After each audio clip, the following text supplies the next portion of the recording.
Do you believe locals use Melbourne's public transport as their main mode of transport? I think they probably use their cars as their main mode of transport, but they'd use public transport to get to and from school or work. Okay. But that only. So, and then outside of that, they're probably using their cars. Yeah. A lot more bikes though these days. Yeah, I know there are the city bikes. We're actually going to use the city bike ourselves, but we probably don't know how to ride in the city as well. Oh, you should. Well, you can get a free tram in the city. Yeah. So. Melbourne is a world-known city. Do you think that it is known for its public transport systems?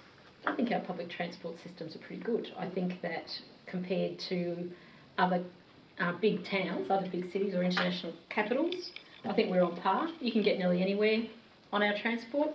The match of the trains, the trams and the buses all work well, so I think it works pretty good.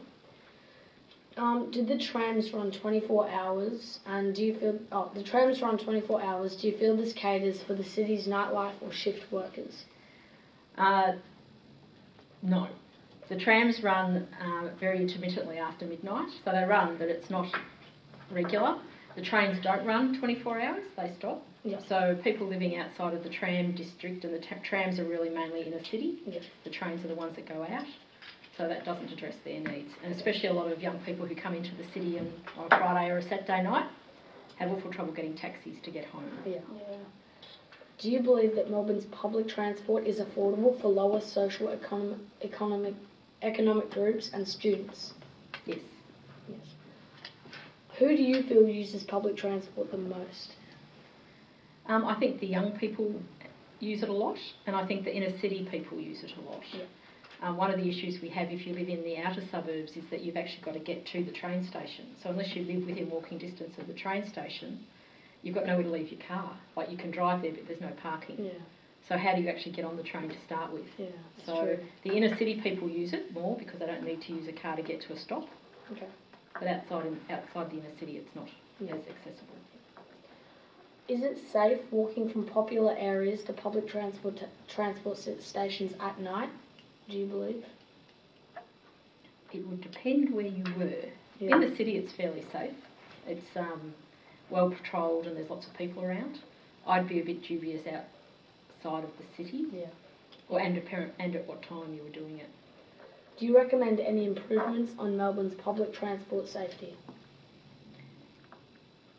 The safety is a big issue for us. We get a lot of people attacked or issues on trains, especially with drunk people or late at night. So people are reluctant to use the trains at night. Yeah. We do a lot with our public transport inspectors, the police that go on the trains, but they're not perhaps as visible as they need to be. Yeah. Especially at some of the outer suburb stations. Yeah. How does Melbourne's public transport compare to a world-class city such as London? I think it compares quite well. London, their underground is very diverse, but like Melbourne, they struggle with the outer suburbs of London where it's actually spread the same way we would do. We've got a quite good system for the 3/4 of the town, and then the newer parts aren't as well catered to, and London's the same. They've got their buses, which we've got a bus transport. They don't have trams in London, which we do. And they've got a very good taxi system in London. But I think on par, we're pretty good. Yeah. Could there be any improvements on Melbourne's public transport efficiency to make it, to compare it to London? Always. Yeah. Could always be more efficient. Yeah.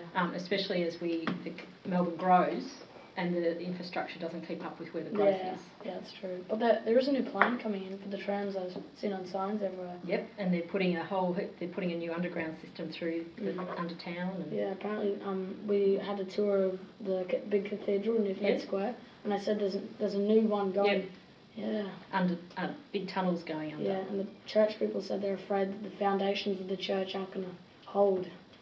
Such a good church though. And we're going to be disrupted for quite a few years while they actually build it. If you would have flown in, you'll notice that the Tullamarines all got roadworks along it as they widen it. Yeah. That's been going on for quite a while. So, do you believe Melbourne's public transport is easier for younger ages to utilise? Yes. Yeah, it is quite easy. It is easy, and they're more willing to walk further to actually get on it. Yeah, once you just figure out the tram routes, and there's free public transport in the city, so you can jump on and off anything in the city and just get round.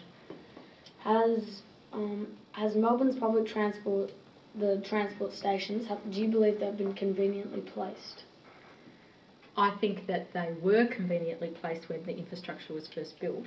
I don't know that they've caught up. And as I said, the outer suburbs are we've got some growth areas that we need to address. Yeah. Is it easy for people living in outer suburbs to get into the city centre via transport? Yes, it is. Once you get to the Yeah. train point, it is. It's actually there's getting a to point that train. now where you can't really. Yeah, where I live, we have both trains, trams, and buses. So you could get in any three of those, or any of them would get in. The train's obviously the quickest, and the tram's obviously the slowest. But you could get any of those forms of transport to get here. Do you believe there should be future development on the public transport? Yes, we've got to stop our dependency on cars. Yeah. So if we want to tackle pollution and we want to tackle congestion, we've actually got to have a good public sector infrastructure. Yeah. Are there any future development plans on Melbourne's public transport scheduled to happen in the next couple of years? If so, do you believe this will have a positive impact on the public transport? I think it will. I think that our public transport system probably needs to continually evolve. I don't think that what they've got now will be the end, it's just the next stage. Yeah. And then they'll need to keep growing in different directions. It's a case of where do you get the money and what's the priority. Yeah. But what they're proposing should be good. Yeah. And finally, do you think previous development has had a positive impact on Melbourne's public transport? What do you mean by development?